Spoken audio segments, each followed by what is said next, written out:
Art Bell now turns it back to Bob Lazar. And Bob, you're right. I'm sure you know all the questions that people would ask if I started picking up phone lines now. So what about being inside that craft? What do people generally ask, and how do you respond? Well, first of all is the overall description inside. Entering the craft is, like I said, certainly uncomfortable for an adult human being. You realize that you're not in a place that was designed for humans.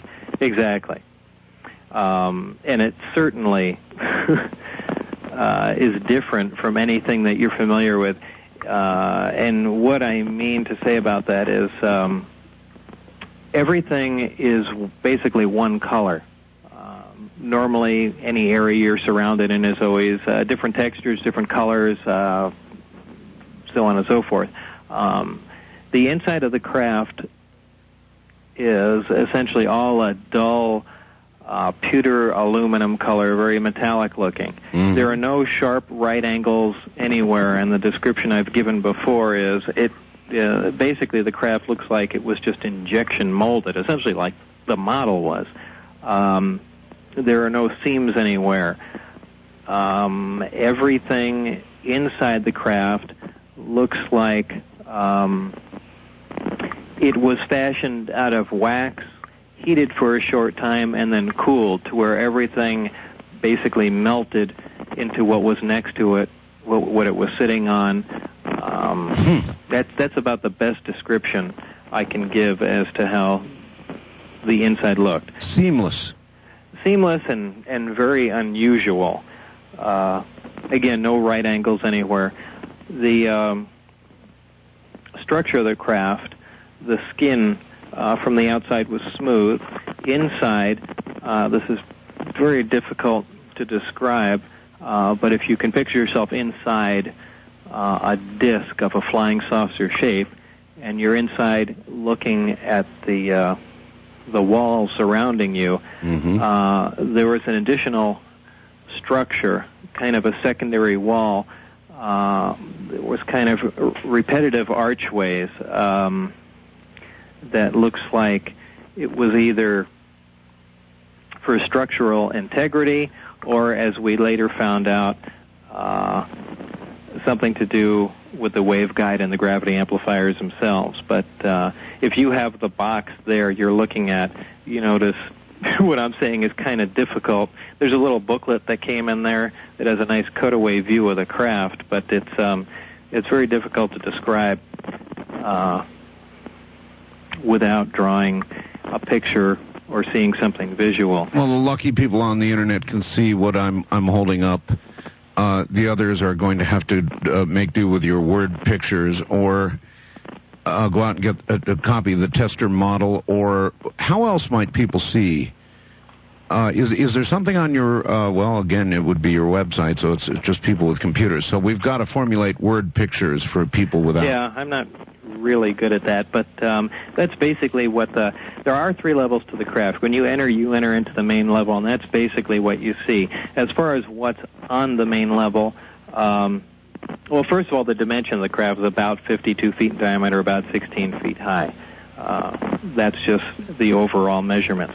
Now, back on the inside of the craft, what you'll see in the center of the craft is the reactor itself. Extending from the reactor up through the top of the craft is the waveguide. It kind of looks like a little chimney, more or less. Surrounding the reactor in the center of the craft are 3 seats. These seats all face one direction. Also near these 3 seats are the 3 gravity amplifiers themselves. They look like consoles, just solid rectangular objects. There's when I say consoles, I don't mean there's any buttons, lights, or anything of that sort. And in fact, there were no buttons, lights, switches, or wiring in the entire craft. Really? Really. That's also quite an impressive feat. No levers, no buttons, no lights, no switches. However, I did not get to go in one part of the craft, so I really can't say what was there. But I do have a good idea as to what was. Now, this was all on the center level. Immediately underneath, there's a small breakaway part of the floor as you walk in to the craft over to the left. It's a collapsible hexagonal, very unique doorway. People have asked me, have you ever seen anything in any of these crafts, any of the technology that could be used today, something simple? And that's certainly one of them. Aside from the high-tech gravitational propulsion system, so on and so forth, something very, very simple to understand and easy. And anyone that's taken a six-pack of beer or bottles or anything like that, you'll notice that if you push on the sides of you take all the bottles out, you push on the sides of the box, it all collapses flat. Yes. And the floor itself was hexagonal in shape and made of little square hexagons like that of thin metal with a little notch cut out.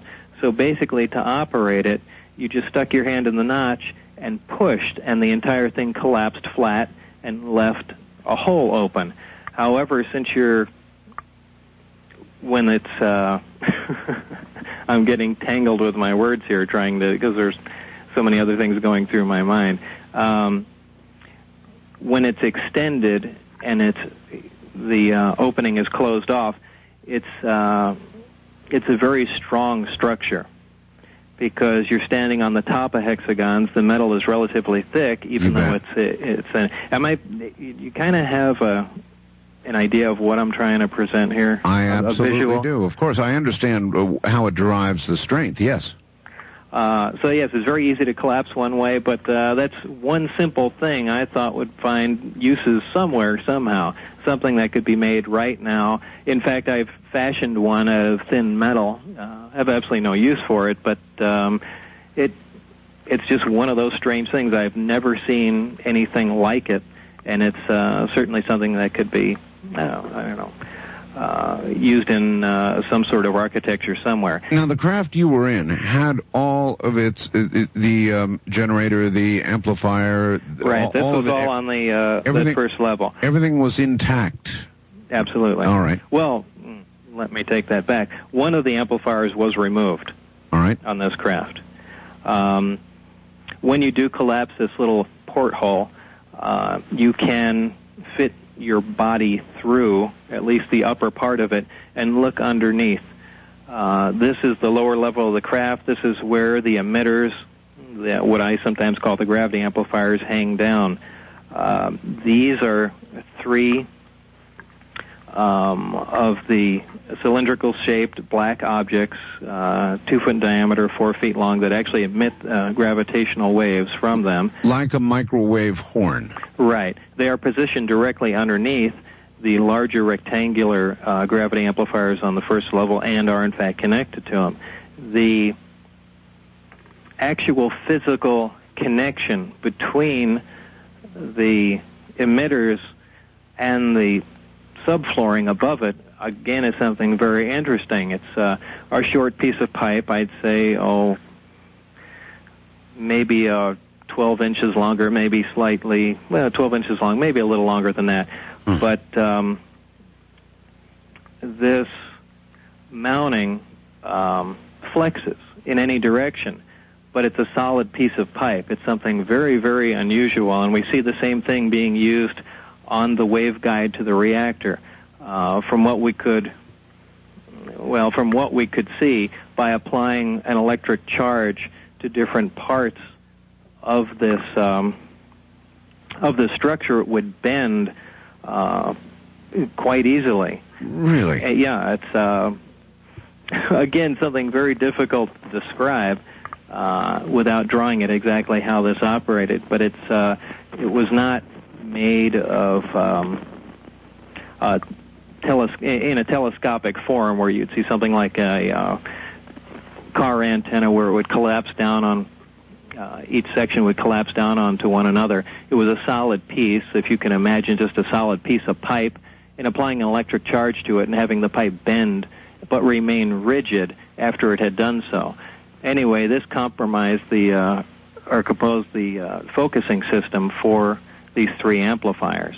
They received signals from other parts of the craft. The amplifiers would focus in on a certain point, and this is basically how the amplifiers were aimed. And the craft had, again, it's kind of a lengthy explanation, but there were two different modes the craft we found would operate in. One is called Omicron, and one is called Delta. The Omicron configuration was the standard operating mode of the craft, and it's where it used one single amplifier to maintain its elevation in the sky. One of the other amplifiers was rotated 90 degrees and essentially pointed straight out ahead of the craft. So with one amplifier working, it essentially produced an anti-gravitational pillar to stand on. With the amplifier that was rotated 90 degrees, instead of what we would normally think along the lines of propulsion, where a jet would essentially exhaust material, hot gases out the back, right? Where we would normally think along the lines of a propulsive force. What the craft did was essentially create a distortion in front of it. A distortion now. A gravitational distortion. Is that like sort of creating a well, in effect? Exactly. It would create a little distortion, a divot in time-space, if you want to call it that. A well is a good analogy, too, to where the craft would actually, this is kind of the low-performance mode, if you want to give it a name, but where the craft would actually continuously slide downhill. Yes. A very awkward, strange mode of propulsion. I mean, we have nothing that would even really relate to something like that. But it's kind of backwards, if you see what I'm saying. I do. The other mode of propulsion... And you, before we go to that, you would imagine this mode of propulsion to be used in what configuration? In other words, in an atmosphere, for example? In an atmosphere, just maneuvering around small objects. Source of gravity, probably near a planet or moon, would you say? I would imagine so, yeah. I don't think it would be used in space. There would be some, by definition of this mode, it requires some force, some large amount of gravity to be acting on the craft. So you would have to be near some sort of gravitational body. All right. I would imagine as it was hovering around the ground, this is what would it... All right, makes sense. And then there was another mode. The other mode is the delta configuration, and this is how it normally travels through space and makes large jumps. The craft flies with the belly facing the direction you want to go, not as you would normally see the craft in a science fiction movie. Ah. The gravity amplifiers are all brought up to power, and they're focused on a single point. This point now becomes an area of intense gravitational distortion, many, many times more than what we were talking about before. And this is where the true warp drive comes into effect. This is where you actually bend, you begin to distort space and time. And instead of the craft actually flying, you're basically distorting the fabric of space around the craft and move without actually traveling. You're not moving in a linear... So if I'm visualizing this correctly, it's kind of like the other mode, except far more intense, and you're constantly moving toward this warp, or with this warp. I don't know which way to think about it. Well, you actually become part of the other space. It's a pretty wild concept, but something that really isn't unknown to us. As I've stated before, to most people this sounds like wild science fiction. However, we know most of these things are possible. We know, for example, as I stated in that tape, that we can see stars that are behind the sun. And the reason for that is the intense gravitational field of the sun bends not just light, but it bends space around the sun, and we can see some things behind it. We know that we know space, gravity, and time are all interrelated. We know this for a fact. We know that around areas of intense gravitational fields, time essentially slows down. I mean, it's certainly been theorized that if one was to orbit a black hole, an area of tremendous gravitational distortion of gravity will, for instance, that time would virtually stop. Right. So with all these things interacting, this is how you can travel a great distance with essentially no time elapsing. First of all, you're bending space towards you. By doing that, you're actually slowing time. Not to say that this is a time machine, it's just a byproduct. Whenever you produce a gravitational field, whenever you're around an intense gravitational field, time slows. It's just the way it is. Bob, did you discern all of this yourself after long examination? Oh, no, this was... Absolutely not. Okay, they gave you this then. Right. Mm-hmm. All right, and so, God, you've got... so then you're in the craft. Then your job, I guess, is to go back to the gravity amplifier and the rest of it that they've already got disassembled and try and back engineer the thing or try to make it work with materials that we have here on Earth. Is that correct? Basically so. Well, basically is to start at the very beginning and look at the reactor and try and see how from ground level the device operates. And this is where apparently I came in to the project. All right, and that is where we must pause. Bottom of the hour. All right, back now to Bob Lazar and Gene Huff. Gene, basically the silent one right now, sort of helping out as he can. Let's see, Bob, in the interest of time, because, you know, we could spend 10 hours with this, perhaps not before you fell asleep, but... Well, we did make some coffee here. I detected I started rambling and not saying anything, so hopefully this will help. We are about 3 hours past my bedtime. I see. I appreciate it. The nation appreciates it. This really is an incredible story. Now, briefly, you went to work, obviously, trying to back engineer this. Right. How far did you get and what did you learn? Well, not very, and I need to digress for a moment here, and this is where I learned one of the reasons why I was hired. Initially, our work started on the reactor. We figured that's the center point of everything, and this is where we should really concentrate our efforts, and apparently that's what the people before me did, too. Apparently, there was an attempt to analyze the operation of one of these reactors, and I got to read the notes that the gentleman before me had left. There was a fatality, or actually 3 fatalities, if I remember, when they attempted to do this. For some reason, they attempted to get into the reactor while it was in operation under load, and it was never very clear in their notes as to why anyone decided to do that. However, again, in the interest of time, I'll cut this short, but they did attempt to do that. The reactor did explode, and the gentlemen were killed. I was to replace one of these people. Great. So this is... Did anybody at any point suggest that you go in? Oh, no. I think this is something... I think they reached a point of frustration, couldn't get anywhere, and, went on from there. Again, this didn't sound very sensible to me, but this was a story that was relayed to me, and just something I thought I'd pass along. Also, let me add one other point, too, that has really nothing to do with this, but we were also talking about static on the phone a few minutes ago. Yes. Coincidentally, earlier today, now I have no cordless phones in the house.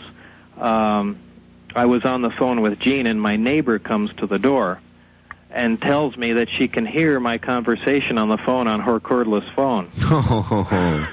I found that kind of hard to believe, so I picked up her cordless phone and listened and could hear everything fine on mine. I mean, that's very unusual to say the least. And Art, he called me, and I could literally hear his neighbor talking on a cordless phone in her house from my house. What you need, then, is a sweep of your house. Absolutely. Well, I called Sit and Tell, and they should be here tomorrow, too. But, you know, what an odd coincidence that 10 years ago, I certainly haven't had any problems like this for a long time, but that is pretty unusual. Anyway, back to what we were talking about. Sure. 3 who were down before you, 3 who died, so there you are. What do you do? Well, basically followed in their footsteps up to that point. What we did find was that the reactor operated, at least the lower part of the reactor, the base plate, operated like a little cyclotron. And in fact, the first cyclotrons were almost exactly that size. They accelerated particles to a high speed in a circular fashion along this base plate. The particles were then diverted by electrical and magnetic fields up into a target area, which is what was inside the domed part of the reactor.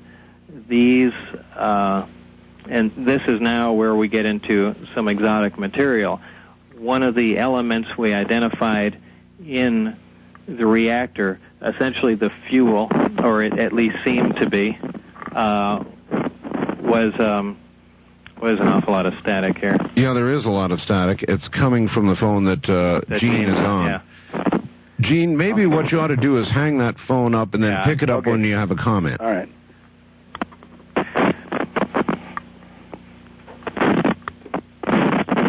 Wow.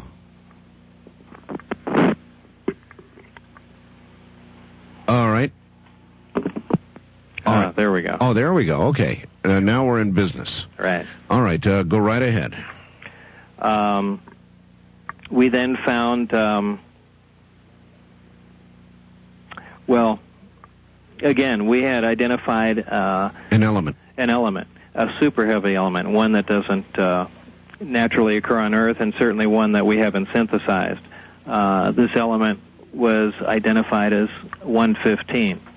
Now, normally, the higher level elements, the ones that we have produced in accelerators, decay in a fairly short time. In this case, what we were seeing was a stable element, one that was not undergoing any radioactive decay, which is very unusual. However, again, this is something that science and chemists have already theorized, that there should be an island, essentially an island of stability for elements around the 114, 115, 116 area. However, we certainly haven't been able to produce anything that high up on the periodic chart, but apparently, this is what we were observing. How much of this element 115 was available? 200. Well, there were 223 grams in the craft, in the reactor. 223 grams. I heard a story, I think it may have been from John Lear, that, and this jumps us way ahead, but that you somehow got some of element 115 out of that area. Is that true? I really don't want to comment on that. All right, I didn't think so. John didn't want to say much about it either, but that was a rumor. We'll let it stand as a rumor. All right, so element 115, something that we don't have yet. I think we have progressed a little bit up the scale, but we're certainly not at 115. Where are we now? What is our? I believe the last isolated was 112. 112. And yep. Most of the more recent work has been done in Darmstadt, Germany. All right. In fact, I believe there's their plan to produce element 116 is coming up next. I think they plan on. I think it was californium and calcium or something. Do you remember that, Gene? Yes. I think they were going to fuse curium with calcium, and they were going to end up with element 116, which they then thought would decay in a chain of unknown nuclides and see where the island of stability actually settled.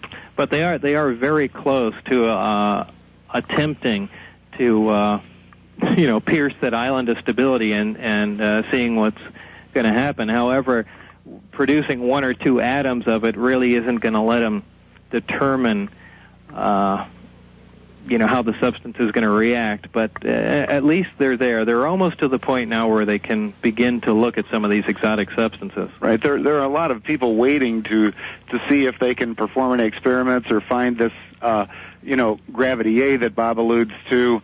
But really, when you read, and I'm certainly a lay person, when you read on these, for instance, the website for the Lab for Heavy Ion Research in Darmstadt, Germany, you can see that they actually detect these atoms when they make them, and getting an atom or two, it doesn't put them anywhere near having a quantity of it that you could hold in your hand and actually study for any macro scale type effect. You bet. Bob, how long were you then at S4 doing your work? It was from December of 88 to April of 89. December of 88 to April of 89. Okay. What went wrong? When did the whole thing begin to go to sour, and why? Boy, there's a long story.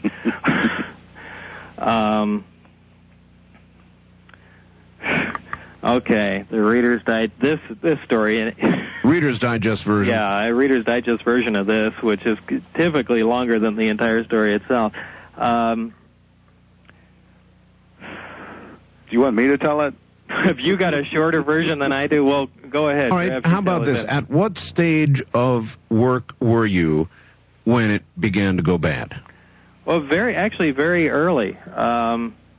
Well, go ahead, Gene. Give it a try. Well, Bob had been on an on-call basis, and right when he got to the point where he's told you about up to this point, they stopped calling him into work. And this was very frustrating. He wasn't a fun guy to be around. And what had happened is when he, as he told you before, he had to sign documents allowing them to monitor his phone and fax and computer and anything that came into his house over a phone line. And to make a long, sad story short, Bob's wife was having an affair, and they found out. And when they gave him his security clearance, they deemed him to be financially stable, emotionally stable, and just generally stable. And so now they knew that he was going to be having some emotional problems, and they stopped calling him. Ultimately, they heard his wife admit that she had had an affair to her mother over the phone, and she ultimately told Bob, and they called him in and yanked his security clearance, saying that they deemed him to be a sure candidate for emotional instability, and that he could reapply again in 6 to 9 months. So I've never heard any of this before. You've never heard this? No. Yeah, that's the reason that he lost his clearance. It had nothing to do with him. All right. Well, you had signed all these papers, Bob. What motivated you to go public? I mean, that's weird in itself. I mean, why did you go public? Surely you had to worry about your life. You had to worry about your career. And I don't know whether it's everybody knows, but you were virtually, the modern term is erased. Your educational records were erased. A lot of the work you did in New Mexico was erased, save for one little mistake. I think your name was, and still is, recorded in a phone book, isn't it? Right. For the most part, everything was. What was it they missed? Where was that? A phone book where? That was, it was an old phone book in Los Alamos. Los Alamos. However, certainly they couldn't erase the, as I mentioned at the beginning of our conversation, the newspaper article at that time clearly stated on the front page of the local Los Alamos newspaper that I was a physicist working in Los Alamos labs. Yes. So, they certainly couldn't go back and make that disappear. But they made a lot disappear, didn't they? Yeah. However, Art, they did lie to begin with. As you know, George Knapp, for your listeners, is at that point in time was a news anchor for the CBS affiliate here in Las Vegas. Channel 8. Yes, and he had extensive correspondence with Los Alamos as well as Kirk Meyer, which was one of the subcontractors that Bob worked for, and they all denied. Kirk Meyer did say he was issued a Z number, which was a number required to be an employee and to get a paycheck, but none of them had said that they retained records that far back. And at this point in time, it was only, 5 or 6 years earlier. It wasn't, 10 years like it is now. And that they didn't retain any records at all. And George gave them numerous chances. He said, "Are you sure you have no record of Bob Lazar?" He asked Kirk Meyer, "Are you sure you have no record of Bob Lazar?" Mm-hmm. They denied. And then that's when Bob came up with the Los Alamos phone book with his name and station number in there, and then also he had a copy of the Los Alamos newspaper from 1982. And how did they react to that? Well, we're also talking about two people. When I was initially hired on, I was hired on via a headhunter, essentially, for Los Alamos. Sure. And I worked, like I said, the initial time you work for anyone in a secure job, you have that time before your clearance goes through, and that's when I worked for Kirk Meyer. And then later became hired on directly at Los Alamos. However, both people, either quote-unquote lost their records or just flatly denied the existence of me even working there. Well, what pushed you to go public? What pushed me to go public essentially was fear. Fear of what? Fear of death, fear of prosecution, fear of just fear in general. I imagine you can add them all together, and that was essentially what I was feeling at the time. At that time, I had nothing other than what I had said to anybody. For the most part, if I suddenly disappeared off the face of the earth, nobody would have noticed. Well, not only would nobody would have noticed, I certainly have friends and family that would miss me, but no one would have known exactly what happened. And people disappear all the time. Right. Well, especially in Las Vegas. So I at least wanted to get what was going on out in the open. And I believe it worked very well. It was essentially a pushback against all the force that was leaning on me. Where if I thought if I just went on in a subdued fashion on television and maybe just said a little bit and just kind of gave a little shove back, they would lay off. And it was a big gamble, but it worked exactly the way I wanted it to. Also, Art, at this point, when he was trying to show those around him what was going on, is when he took people like me and his wife and John Lear out to the BLM land outside of Area 51, and we actually saw one of the discs tested in the sky. Now, Bob did this after he told us the story. After he was in trouble and in fear for his life, he told those around him the story, and obviously we were a little apprehensive when a friend said, we thought he was just working in some project for the government. None of us really cared what he was doing. And, so he wanted to prove that, not that we thought he was lying, but it's still an outrageous story to tell your wife and friends and say, oh, by the way, I'm working on flying saucers. Sure, and John has told me the story of the trip up to Area 51, and there is video to support your claim as well. Right. Plenty of video. Now, they didn't let you go, though, because in 1990, and a lot of people use this, Bob, to try to discredit you, you had to plead guilty to a pandering charge related to the apparent operation of an illegal brothel in Las Vegas. Mm-hmm. Now, a pandering charge, that's very serious. Actually, I got to pick the charge. Oh, you got to pick it? Yeah, I got to pick the charge from three of them. Now, my understanding is a little vague, but I think all you did was some computer work. Isn't that right? Well, what I literally did, we have to, backtrack to years ago. After I left Los Alamos and opened up 1 hour photo business for my wife in Los Alamos, we had decided to move. And we began, because of our contract with Los Alamos, began to amass quite a bit of money. We were looking for a business to buy into, One of the things we invested in was one of the legal brothels in northern Nevada.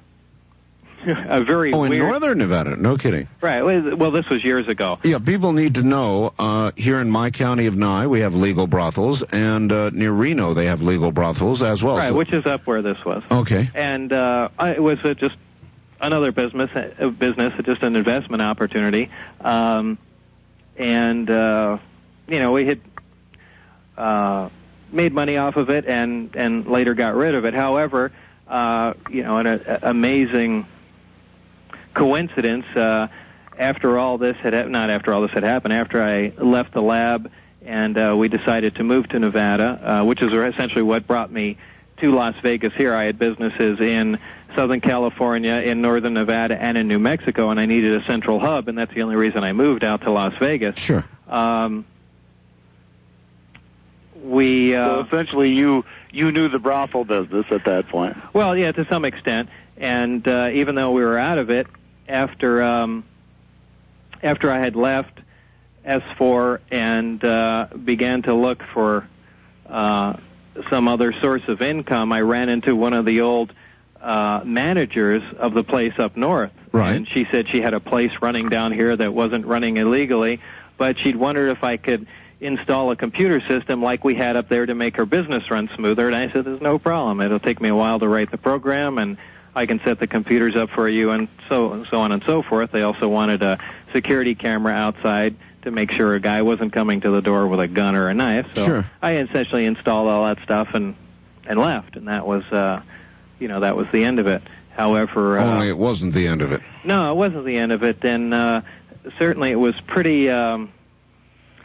It's actually, Art, what happened after that is, as you well know, living here in Southern Nevada, that when George Knapp did his special UFOs the Best Evidence in November of '89, George won an Emmy for it, and it was one of the highest rated shows in the history of Southern Nevada.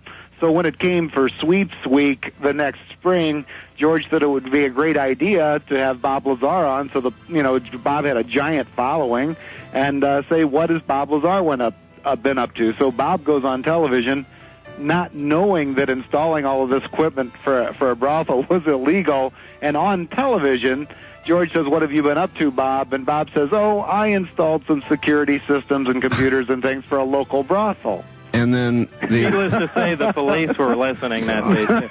Apparently so. All right, gentlemen, hold on. We've only got one more hour to go, and it sounds like the coffee's working. This is Coast to Coast.